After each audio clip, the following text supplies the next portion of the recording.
What is up, fans? My name is Brian and welcome to my channel. Today we're doing a service on this pony motor, as they say, this little tiny engine. I already have the oil filters and the fuel filter. We're gonna do the oil filter, the oil change, and the fuel filter. We have another fuel filter here that we don't have, the inline fuel filter, and we don't have the air filter neither. So we just ordered that. It won't be here, fortunately, until tomorrow. So today might be a short video. So let's get started. Forgot to mention, there is other two things that needs to be fixed on this truck. There's a hydraulic line that's leaking hydraulic fluid, and there's an air leak in the rear somewhere. So at the moment, I want to get this oil changed situation right away. Okay, got the oil filter replaced and the fuel filter replaced. Let's drain. Bless you. Let's change the oil. I gotta take that big plug out of there, if you guys could see it, into this pan. All right, I didn't bring my tools. Let me bring my tools and let's get started. Let me do it for you. Okay, I got a socket on it. Let's see if I could get this loose. You got kick it, kick it, kick it, kick it like it owes you money. All right, it's loose. Get this out of the way. Hopefully the oil falls in here.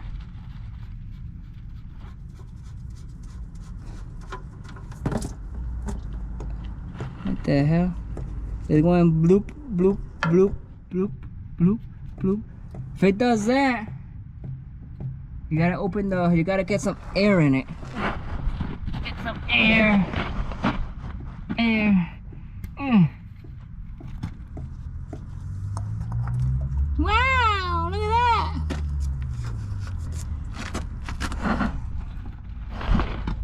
There's good seal on this.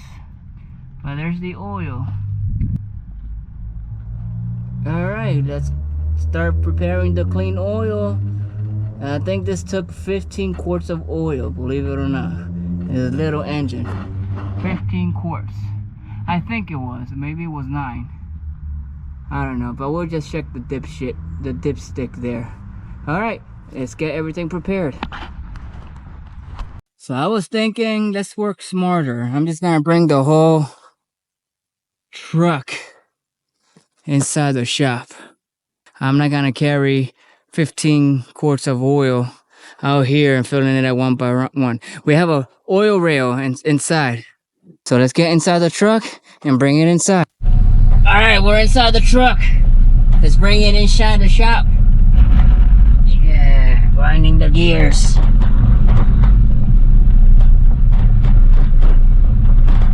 Honestly, it's not that hard driving trucks.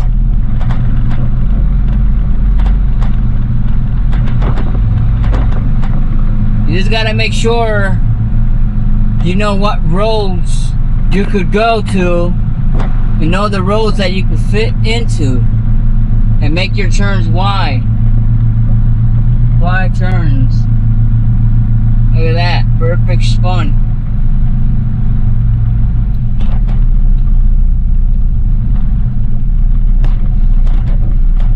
Gonna get dark. We're inside. Excuse me, sir. Sir, it's just dark in there. Just always look left to right, left to right, left to right, left to right. Make sure. Hopefully the oil hose makes it to the other side. Sorry about the darkness. All right, let's get started.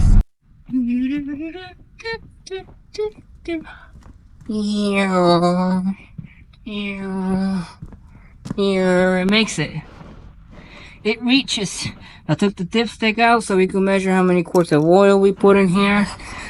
I think it was 15. Alright, I took the cap off with snaps right there.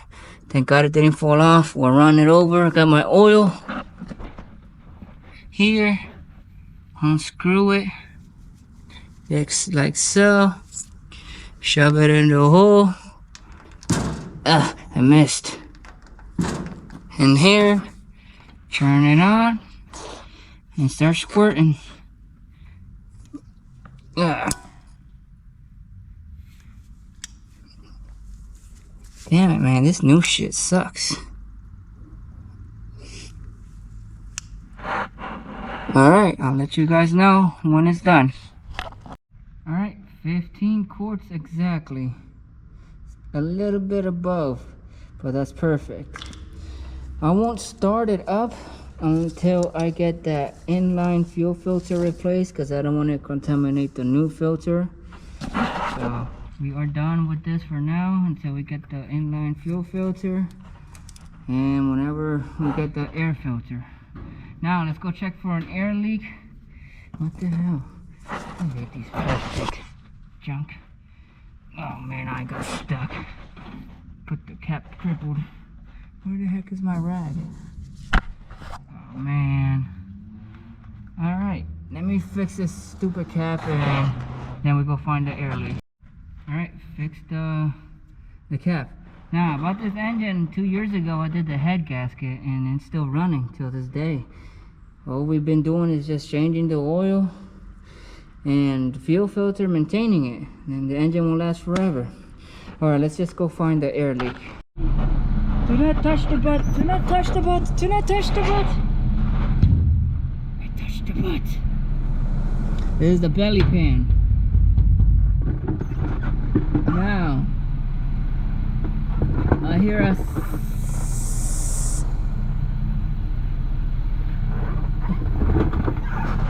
I think there's a chamber that's leaking.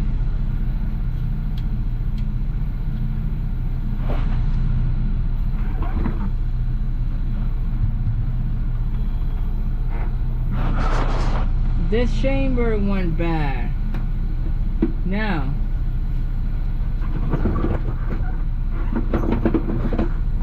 no, you can't take this chamber apart. Some chambers you could take it apart, but it is really, really, really dangerous, as I said before in one of my videos. There's a thing you could replace. It's like a rubber bowl. I think they call it the pancake, because it literally looks like a disc. They could call it something else, but they call it a pancake. You could replace it, but this chamber looks like it's better to just change the whole chamber instead of risking the life and paying that much. I need to find a new chamber.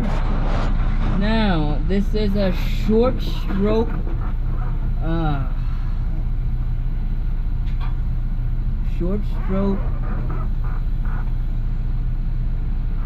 chamber that we might not have, because it's not a welded clevis. We use welded clevis, which I think we could swap them, but this is called a clevis. This is the screw on, adjustable. If we have a chamber, we have to fabricate it. This rod will come out like this freaking long as hell, and then we have to cut it to the right length, and then put the screw on and pull this neck back together. Take the slack, take the slack out of the shoes to get this off. Take these bolts off, and then take the take the air lines out. But we might need the heavy duty ones, because it's a tank, and you always need a heavy duty chamber. Let me talk to my boss and see what he says. Alright, we got the heavy duty chamber, a 3030 screw on clevis, but we might not be able to do it, but I will get started on it. But we got to bring the truck outside and drop the trailer, and I'll show you guys how to drop a trailer. Alright, once you set your parking brakes on, we got to bring the legs down on the opposite side.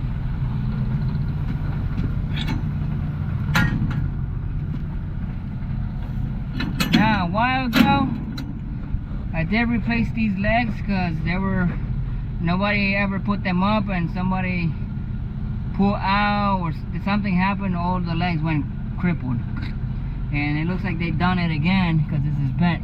This broke, so I replaced it a couple months ago before starting my channel. But when you do the landing gear down, there's two settings. There's that setting, and when you pull, there's the second setting.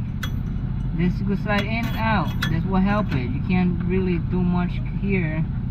Some of them you can slide in here. So the second setting, it makes the legs go down faster, and you just spin it around in circles like so. When you have a heavy load or when it's full with whatever you have, bring the legs down and then it starts to get tight. And you just like, you can't really push on it. So you go to the first setting. And then it goes smoothly up slowly. I always like to go a little higher than what it is. Just a tad bit.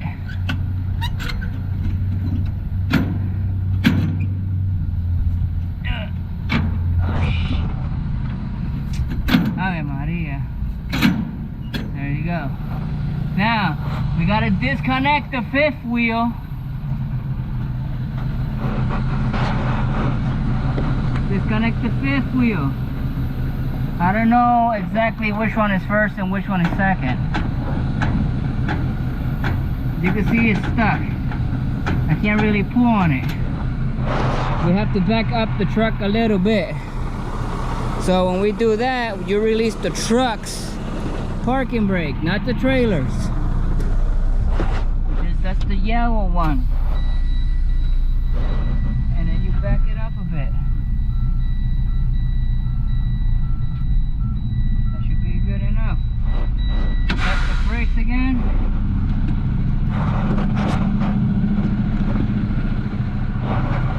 And hopefully it pulls out. Like so. Now there's a whole bunch of, some trucks have a whole bunch of connection like this one. This is for the cameras. Climb up here.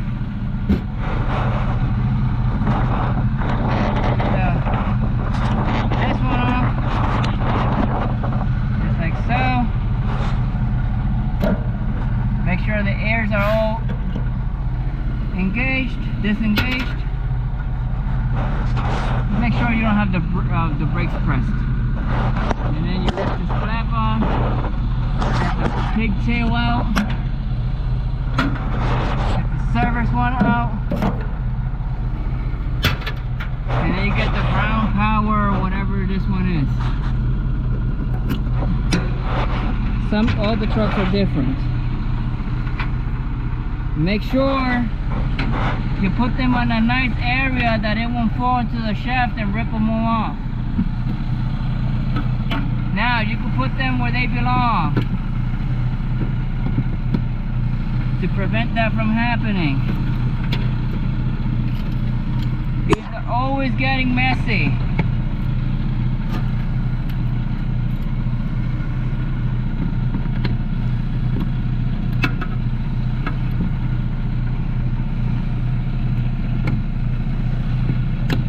Goodness. What a mess. Alright, close enough.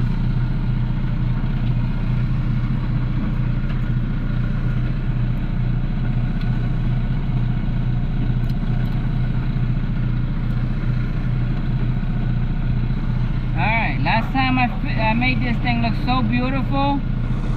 A week later it comes back for something that happened and it was all tangled up, and I said it's not even worth it. Alright, let's get down from here. Make sure the landing gears are down. Make sure everything is set. Fifth wheel is pulled. And that's, my friends, how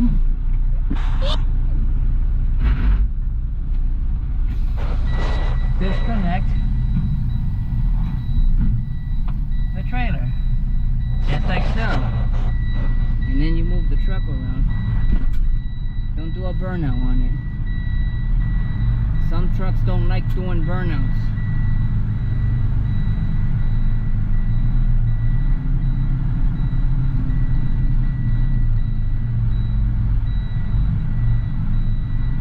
I like when you could do a full U-turn on a field, because it makes it so freaking easy. Now when you're reversing on the trailer, when the trailer is attached, when you go left, the trailer goes right. When you go right, the trailer goes left. You practice left, left, right, right, left.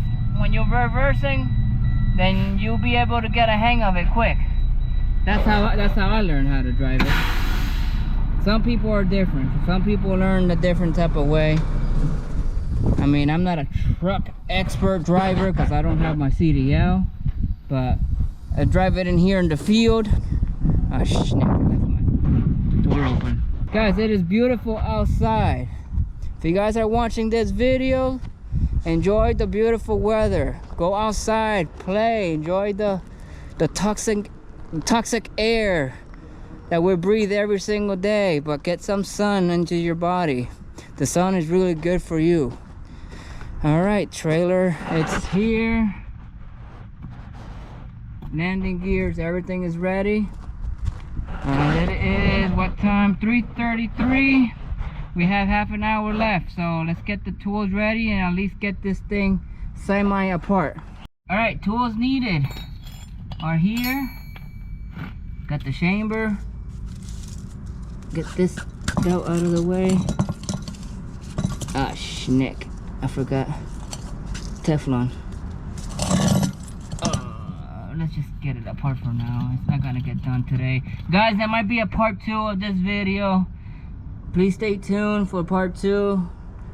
I'm gonna record it tomorrow. Please like and subscribe if you're new to my channel. Press the little bell button. Press the like button. And subscribe. Subscribe, people. Dang, which one was it? I think it was this one. Was it that one? Oh, jeez. I think it was this one. I don't remember which one it was. Damn it. Alright, guys. Back with the slack adjuster again. Take the pins off. Cut them out of the way. Get this one. You know, I thought I had all the tools. It's been a bit that I did one of these. It's one of those days that you really don't want to do anything. But we grab what we can. You could do anything with the adjuster. Damn, man, there's too many. Damn it, man. I'm slacking. What the hell is wrong here? Why is it going up and down, down and up? This thing is so freaking weird. Hopefully this is a socket. Alright. This is the easy chamber. Some of them are a pain in the ass. Best thing about this ratchet, you to adjust it and get momentum, leverage. I think these are original. Oh, this hasn't been moved. Oh my goodness. Oh, use your whole body as a tool, as leverage. There you go.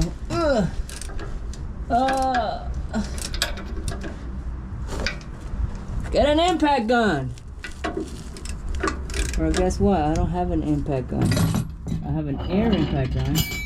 We had a compressor right in the third section, but the head gasket blew off. So I like doing manually. I really don't put too much trust in those air tools or battery tools and all that. Alright, use your leg. Dang it. Alright, let me get these 2 bolts off.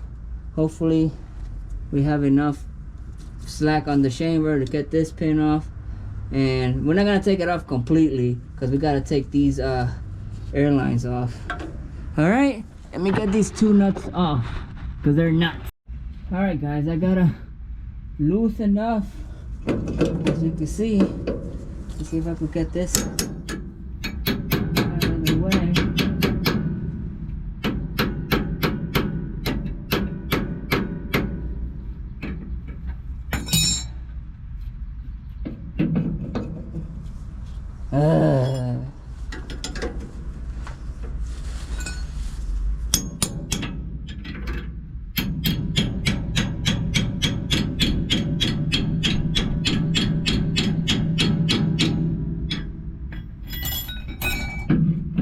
Oh yeah, one more thing. Don't forget to put the caging bolt on it. Which is that? Forgot to mention. Always put the caging bolt on it before you start taking anything apart. You can hear it saying it's to cage it, so it don't jump at you. Oh man. Oh, maybe I could take the slack off now. Slack off.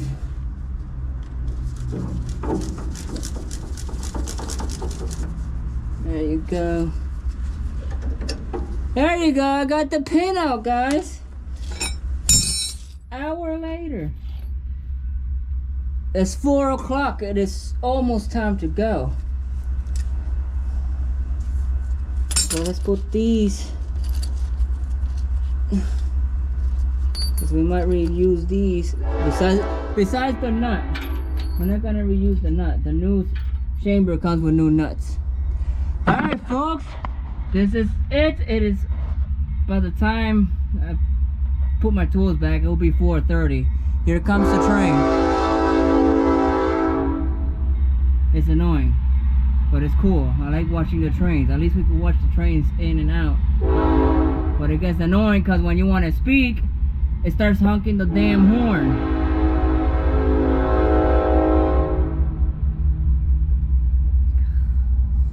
Alright, thank you for watching, folks. Peace.